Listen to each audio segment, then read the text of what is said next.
You say that you want to be the main character of your life, but you don't actually want to stop being the victim at the same time, because maybe you don't want the change, you just want sympathy.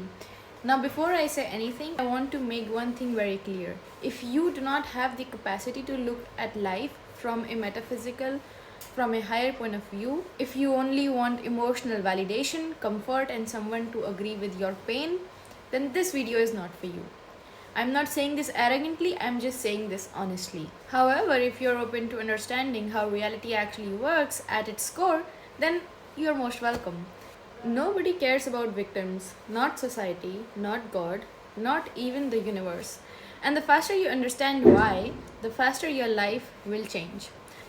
So, the universe, call it God, higher power, consciousness, nature, reality, does not give two shits about how miserable you are. And this is not because the universe is cruel, it is simply obedient, and it works like a mirror.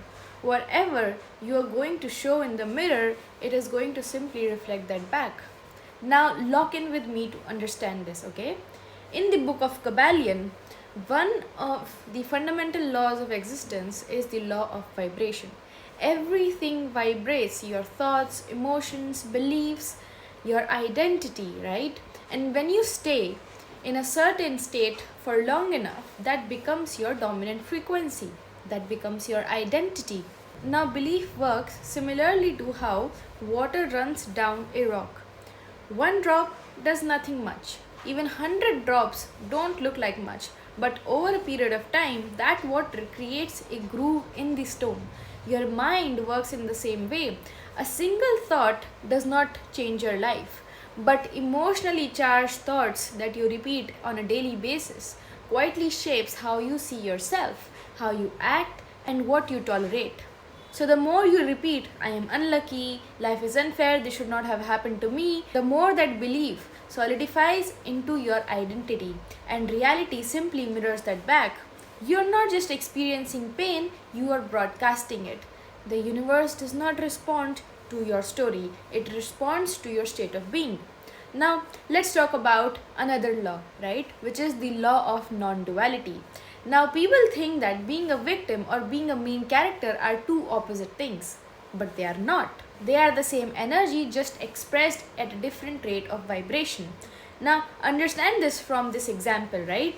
Coal, graphite, and diamond are all the same substance, which is carbon. Chemically, they are all identical.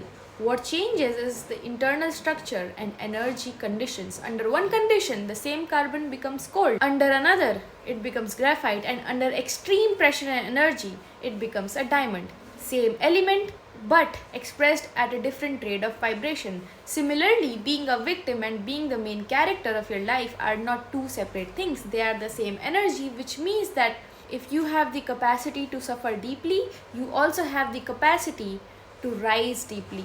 And this is exactly why the universe does not come to save victims, because nothing changes until you deliberately choose to change the state of being you are vibrating at. You say that you want to be the main character of your life, but you don't actually want to stop being the victim at the same time, because maybe you don't want the change, you just want sympathy. You want different results by doing the same thing, thinking in the similar way, telling yourself the same story. That's not how reality works. You cannot get apples if you keep planting oranges. You are going to get the same result no matter how much you complain. If you want a different outcome, you have to tell yourself a different story, because changing the story means letting go of the identity. And for many people, victimhood has become home. There's a saying that you must have probably heard: God helps only those who help themselves. And for the longest time, I did not understand it either, because if I am helping myself, then what is God even doing? But here's the truth: God is not some external savior.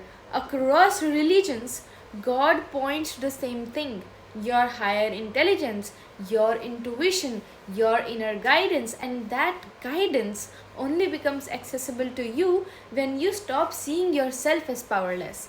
In Bhagavad Gita, Krishna says that the self can be both your greatest friend or your greatest enemy. And let me make this very clear, because this is the core of everything. The only thing that dissolves the effect of anything in your life is conviction. It is not time or closure, only conviction. As long as you believe that you are a victim, you are one.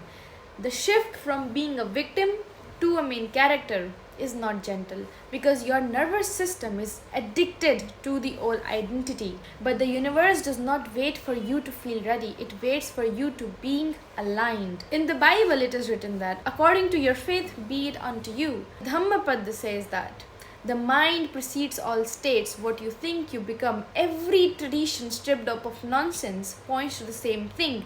Reality bends to your conviction, not your complaining. And let me be clear so that you don't get this twisted. All of this does not mean that trauma did not happen to you. This does not mean that injustice is not real. This does not mean that whatever happened to you, you deserve that. It just means one thing. Even though suffering happened to you, even though bad things happened to you, but staying in the identity of victim will never liberate you. Pain may not be your fault, but staying powerless is always a choice. And with that, I will see you in the next video.